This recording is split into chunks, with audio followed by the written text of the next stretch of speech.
estamos llegando a la última parte de esta serie, ¿Dónde está papá? Y creo que hemos avanzado para reconocer el problema de la desconexión con el Padre y el vacío que esto genera y el dolor que se genera. Hemos hablado acerca de la importancia de reconocer el vacío, de encararlo y de tratarlo a través del perdón. Pero hoy queremos ir más allá. Dios nos levanta para que ahora nosotros podamos reflejar su paternidad en las vidas de otras personas.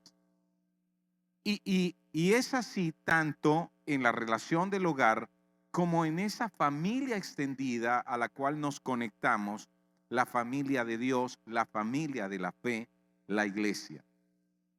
Observemos lo que el apóstol Pablo le dice a un joven pastor llamado Timoteo acerca de cómo debe ser la atmósfera y las relaciones dentro de la iglesia. Él le dice estas palabras en primera de Timoteo 5, versículo 1: nunca le hables con aspereza a un hombre mayor, sino llámale la atención con respeto, como lo harías con tu propio padre. ¿Se dan cuenta? La atmósfera que debo crear, que debe formarse, que debe estimularse en mi relación con otras personas dentro de la iglesia. Dirígete a los jóvenes como si les hablaras a tus propios hermanos. Trata a las mujeres mayores como lo harías con tu madre, y trata a las jóvenes como tus propias hermanas con toda pureza. Parece que cuando venimos de hogares disfuncionales, familias fracturadas, Dios entonces quiere traernos a un ambiente dentro de esta comunidad de fe o familia extendida por la fe, la iglesia, para que aprendamos cómo relacionarnos ahora. Yo conozco muchos jóvenes que me han dicho, Pastor Álvaro, yo estoy agradecido con Dios porque yo crecí en el hogar con un papá alcohólico que nos abandonó, con una mamá depresiva y dependiente, con mucho resentimiento en mi corazón. Y si no hubiese tenido el acompañamiento de otros hombres que reflejaron para mí el cuidado paternal de Dios, yo no hubiese aprendido cómo tratar a mi esposa y cómo relacionarme con mis hijos. Esa familia extendida, cuando te conectas, va a desafiarte, va a retarte, va a estimularte, va a animarte para crecer. Ahora, Jesús habla acerca de cómo deben darse estas relaciones de forma saludable. Porque uno pudiese pensar que, bueno, que si ahora voy a ser como un padre en la fe para ti, entonces yo voy a tener ciertos privilegios delante de ti. Voy a tener ciertos derechos para contigo. Jesús nos muestra cómo debe darse esto. ¿Por qué? Porque Él vive en una comunidad donde los religiosos judíos hacen esto. Toman privilegios, buscan adulación y exigen para sí ciertos derechos. Así que Jesús dice a las multitudes y a sus discípulos: los maestros de la ley religiosa y los fariseos son los intérpretes oficiales de la ley de Moisés. Él reconoce, esa es su tarea, ese es su trabajo, esa es su función. Por tanto, practiquen y obedezcan todo lo que les digan, pero no sigan su ejemplo, pues ellos no hacen lo que enseñan. Para Jesús es muy importante la coherencia. Esa coherencia es: vivo lo que les digo, vivo lo que les enseño.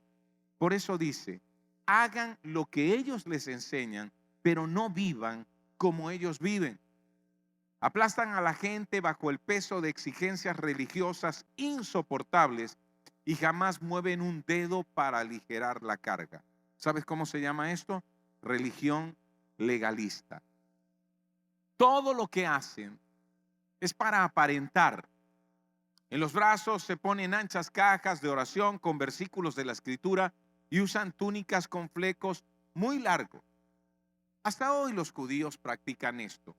Cuando Dios da su ley, unos 1400 años antes de este momento en que Jesús enseña, en Moisés les dice al pueblo de Israel: ustedes, esto que yo les enseño hoy, lo van a guardar en su frente y en su mano derecha.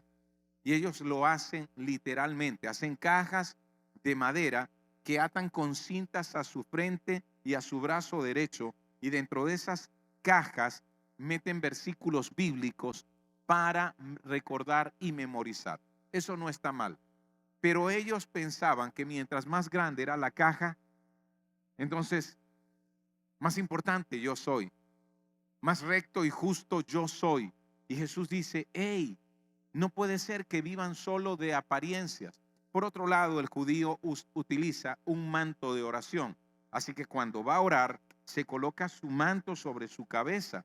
Y eso no está mal, porque eso puede ser una forma digamos, de anclaje, como una forma como yo asumo la posición, la actitud de oración, ¿no es cierto?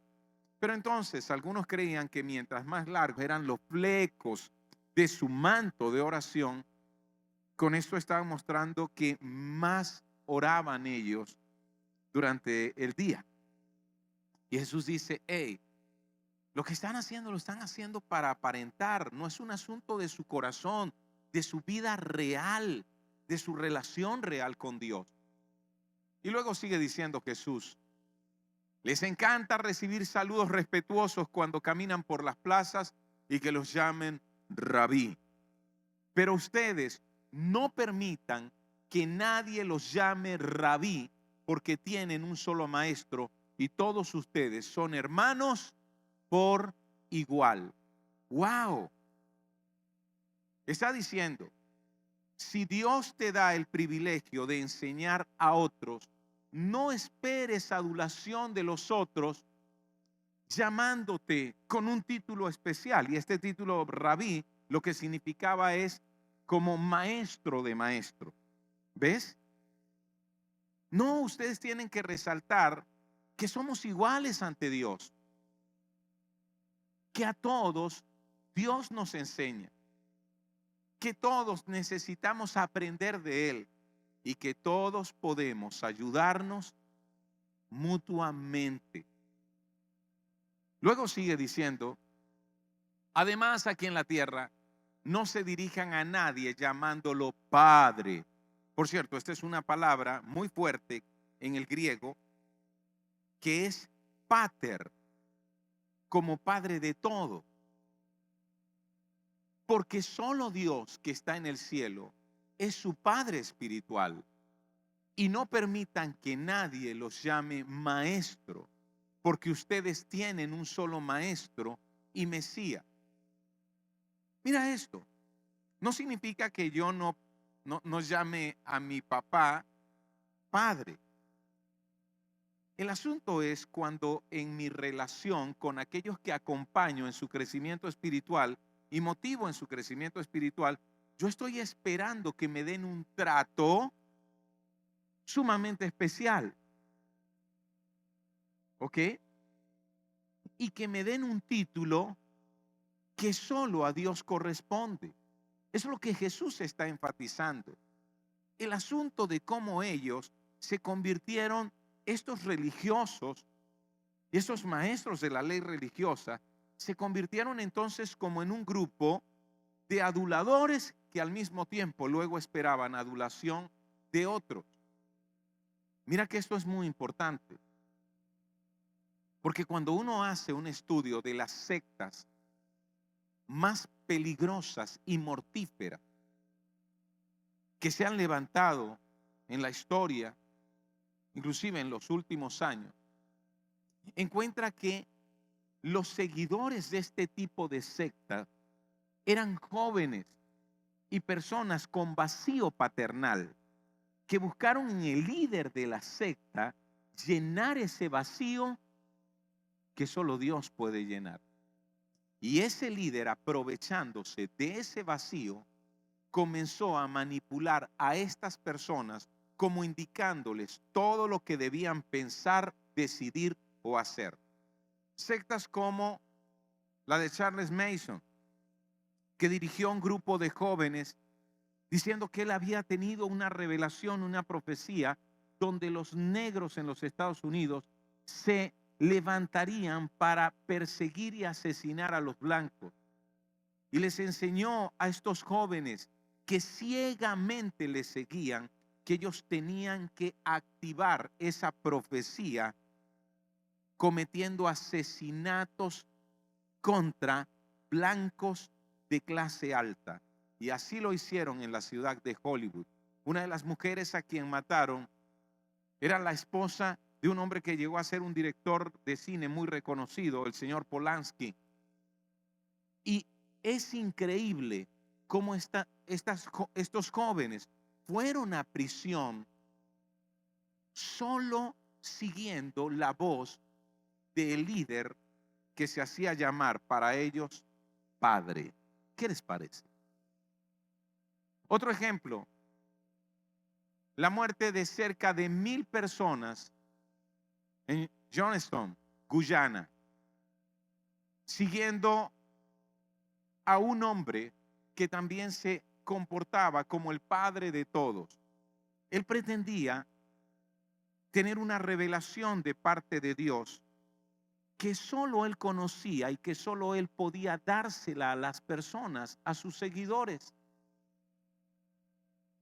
Los llevó desde los Estados Unidos como a una tierra prometida en Guyana, y al verse perdidos, los hizo tomar un cóctel de fruta con cianuro. Ellos mismos dieron de este cóctel primero a sus hijos, y mientras los veían morir, lo tomaban ellos. No es así. Si Jesús ve esto, dice, no funciona así. En la iglesia debe crearse una atmósfera de familia extendida, pero donde todos reconocemos que nos necesitamos mutuamente, que podemos aprender unos de otros, que inclusive cuando yo tengo a alguien que veo como un padre en la fe, alguien de quien puedo aprender, voy a seguir siendo responsable de mis propias decisiones, de mis propias acciones delante de Dios. ¿Ok? Y puedo ayudar también a esa otra persona. Jesús sigue diciendo, el más importante entre ustedes debe ser el sirviente de los demás. Pero aquellos que se exaltan a sí mismos serán humillados, y los que se humillan a sí mismos serán exaltados. Mira su énfasis. Si crees que eres el más importante, si crees que tienes mayor importancia dentro del servicio que prestas a otros, dentro del servicio que prestas en tu hogar o en la familia iglesia, entonces debe ser alguien que se preocupe primeramente por servir, no tanto por obtener derechos o adulación de parte de otras personas. Al fin y al cabo, eso es ser papá. Eso es ser mamá. ¿Cuántos son papá o mamá aquí? A ver, levanten la mano. ¿Cuántos son? Ajá, muy bien. Lo que voy a decir inclusive es muy útil para quienes todavía no son papá y mamá, y para los muchachos que aspiran algún día a encontrar el amor de su vida y formar un hogar.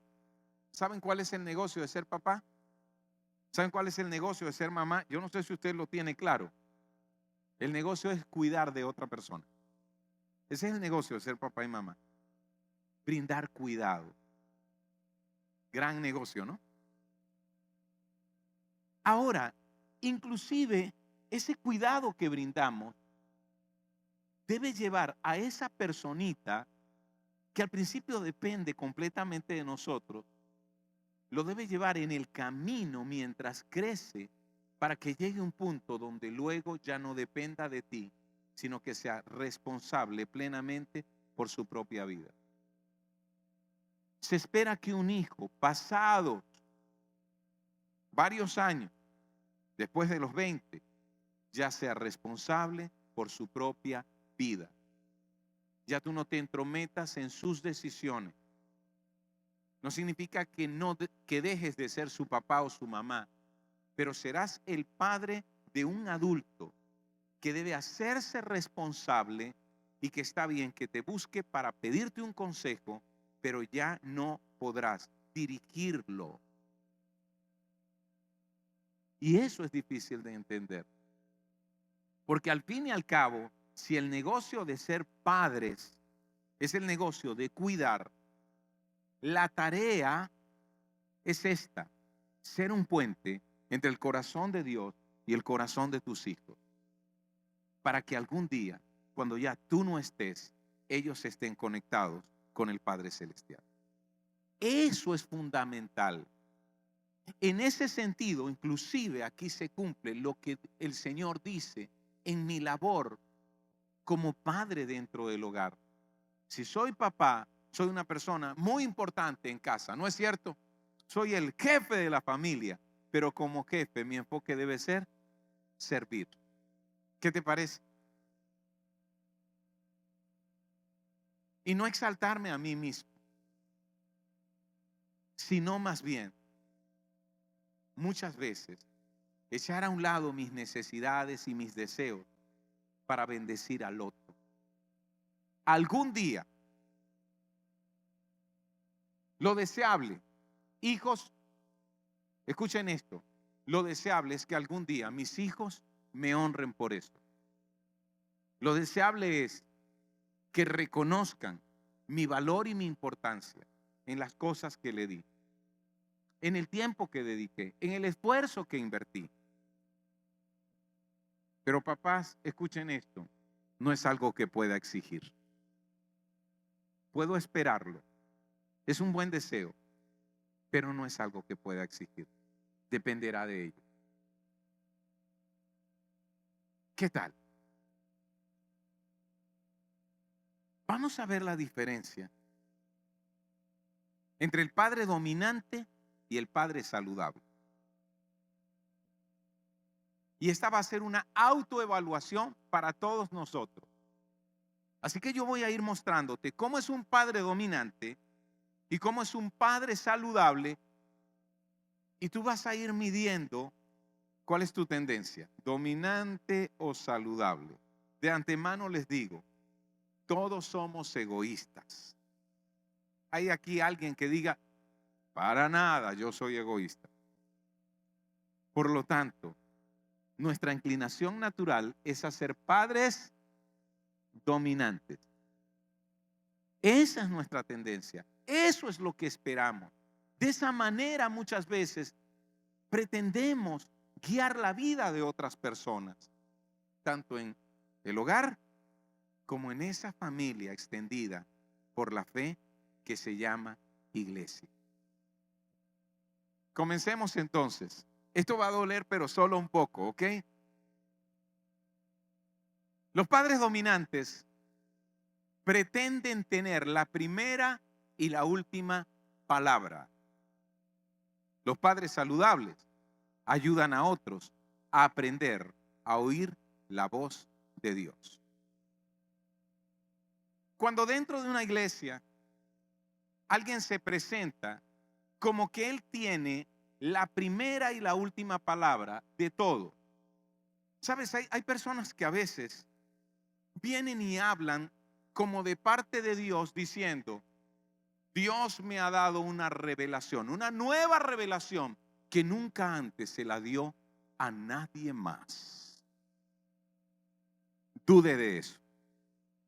Voy a decirle por qué. Porque si es revelación, no es nueva. Porque ya Dios ha revelado su mensaje en la Biblia. Y si es nueva, no es revelación. Podría ser un invento. Así se comporta alguien que intenta dominar a otro. Y puede hacerlo con apariencia de piedad y con religiosidad.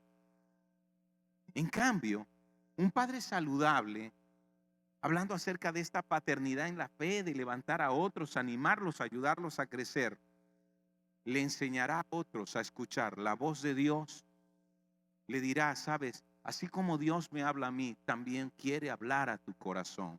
Y tú puedes escuchar su voz atendiendo su palabra en un tiempo quieto de oración.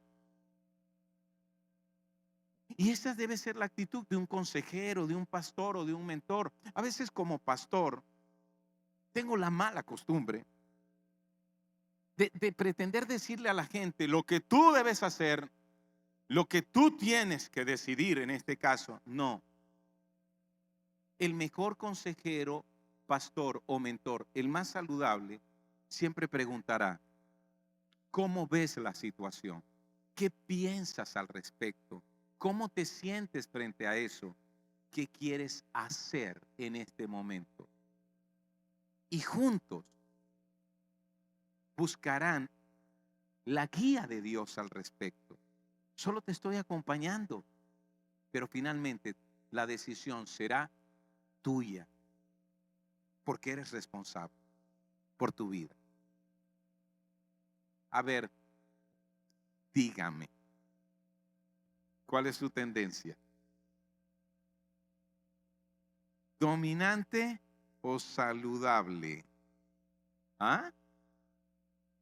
¿Cómo vas? No lo digas en voz alta, porque si no nos delatamos todos aquí. En la cultura latinoamericana, y sobre todo en Venezuela, uno muchas veces ve a un hombre de 55 años que cree tener la primera y la última palabra con su hijo ya de más de 25 años, casado y con hijos también. Y este hombre se levanta y ante una discusión donde hay una diferencia, porque este hijo tiene un criterio. Entonces este hombre mayor de 55 llega y le dice, mucho cuidado, porque yo soy tu papá. Y tengas la edad que tengas, me puedo sacar la correa y darte 3 correazos. Y el más viejo por allá dice, esto es verdad, eso es verdad. Ahí yo me levanto y digo, eso no es cierto, no es así, no es la manera. No es el modelo de Dios.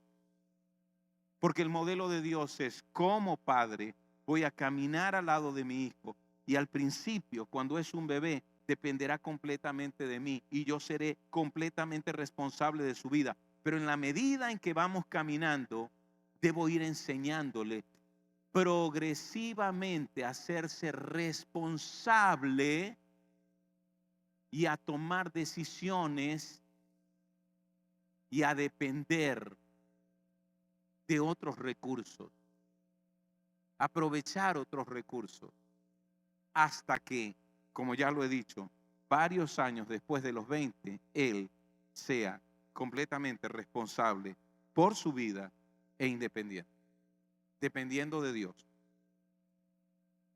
y siendo ayudado por otros. ¿Cómo vamos con eso? Número 2, ¿seguimos la evaluación o mejor la dejamos hasta ahí?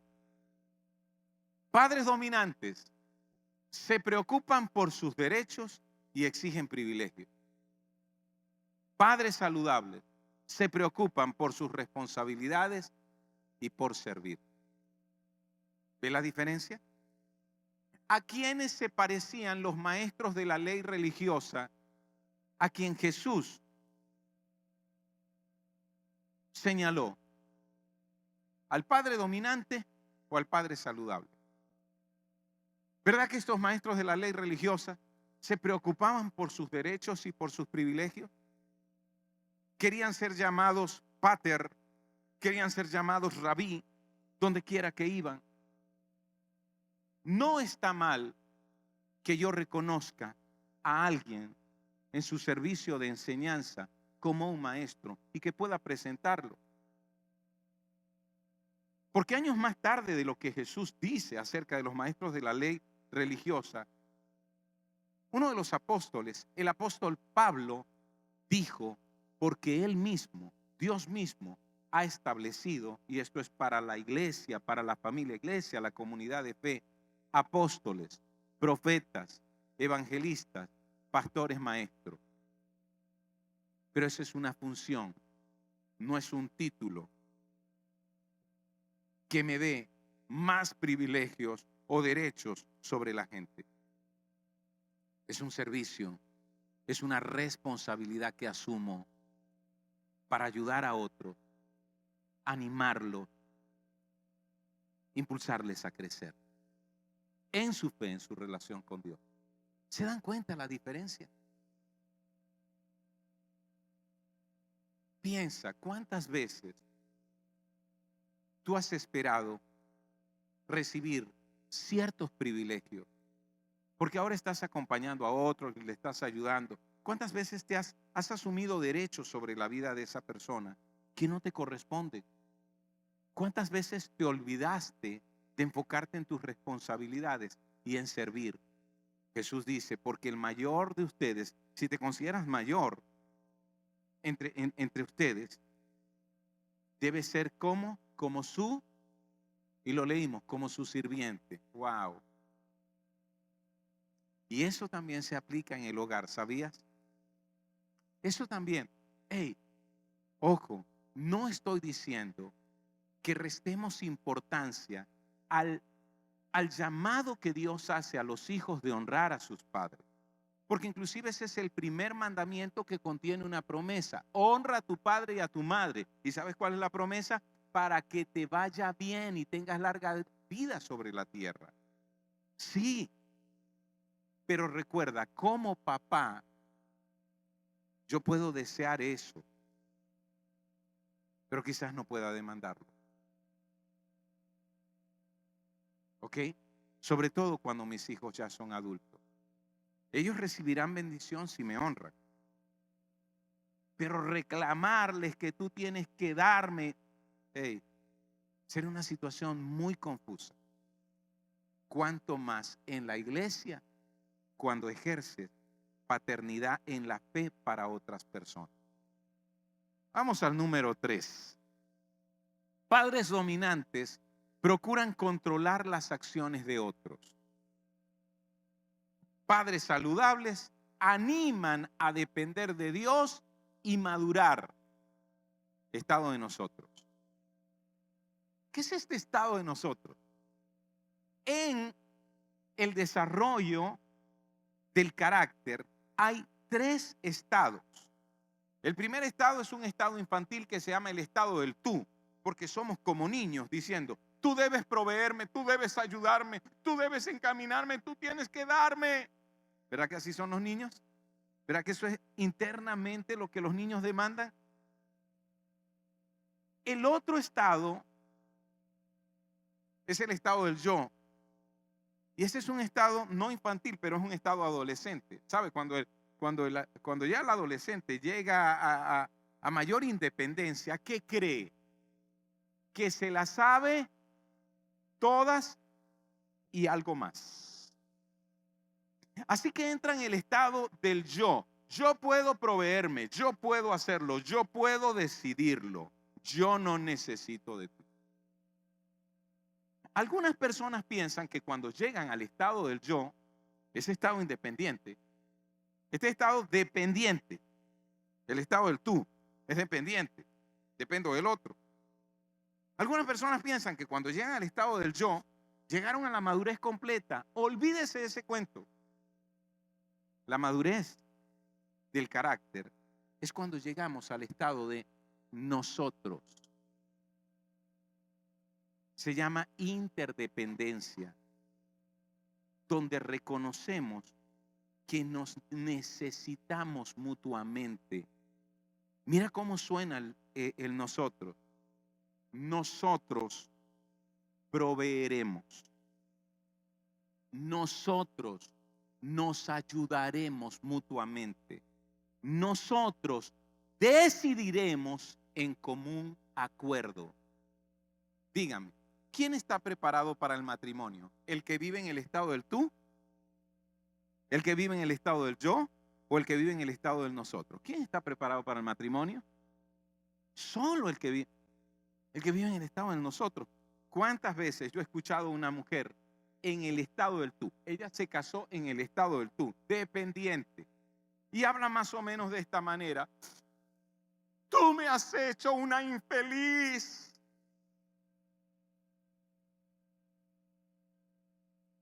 A ella se le olvidó que la felicidad no es un lugar a donde se llega, la felicidad es un viaje.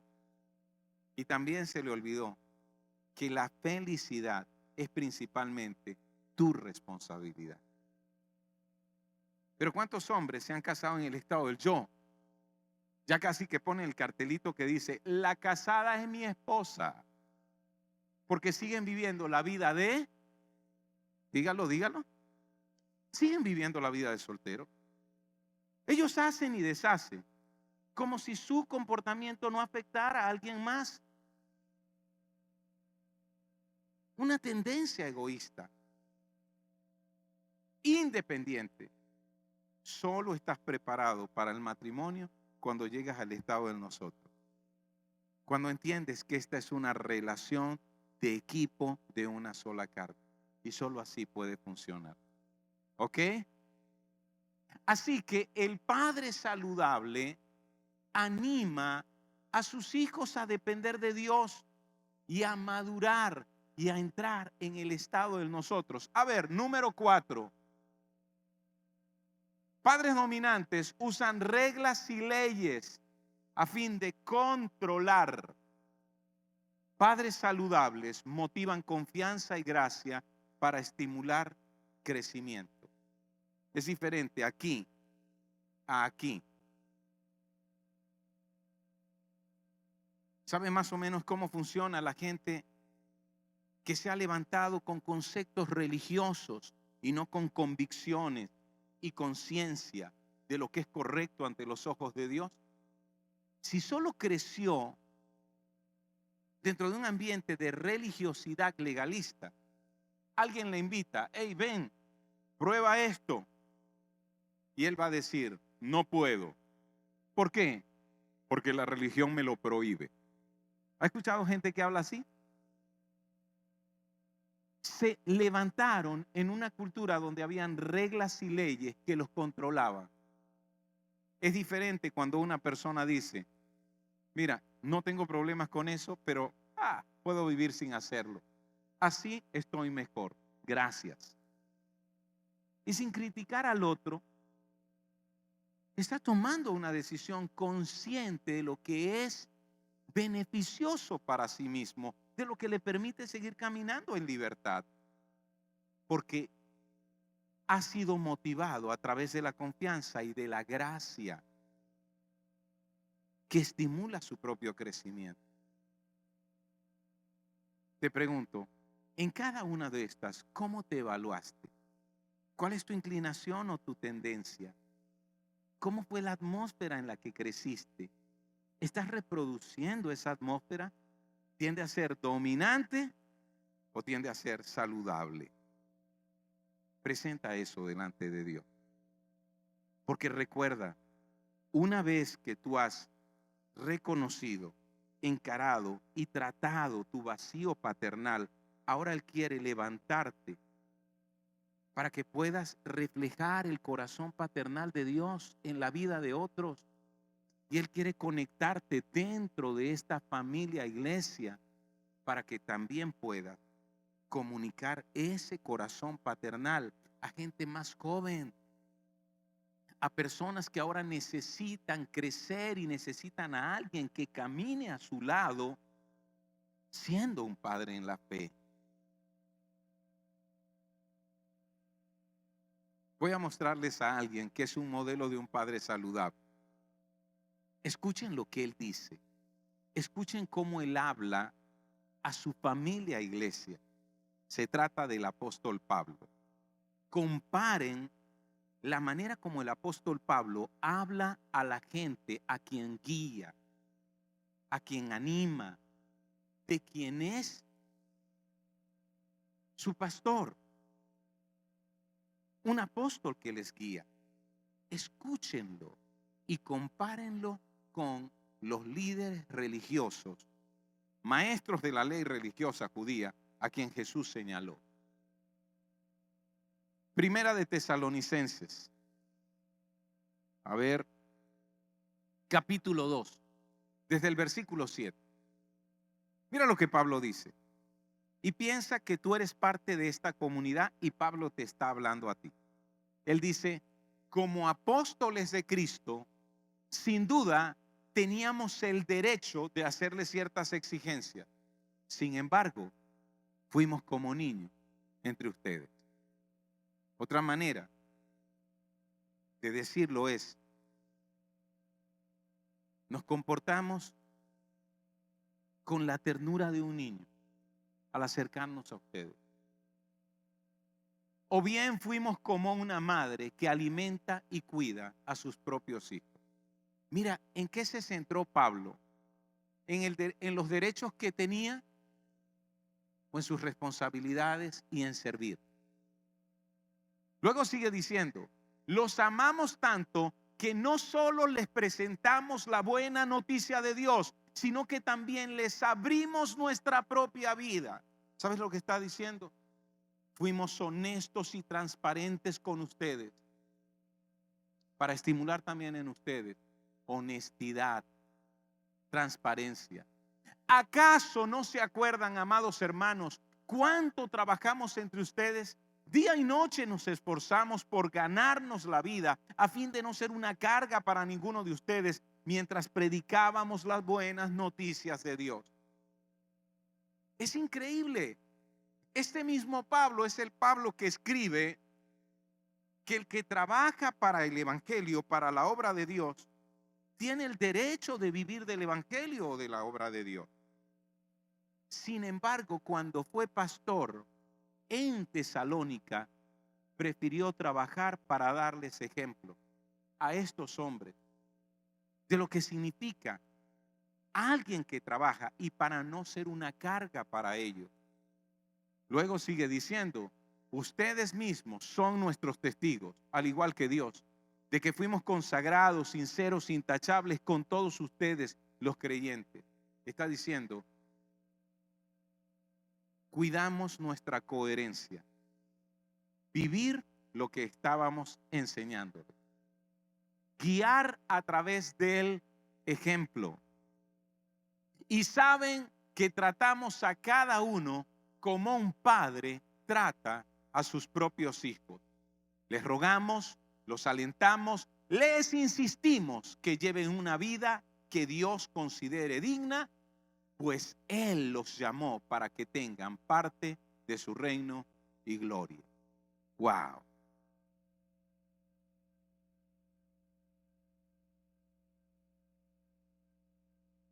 Cuando Dios me llama a servir en mi propio hogar y en la iglesia, tengo que pensar, ¿a quién me parezco más?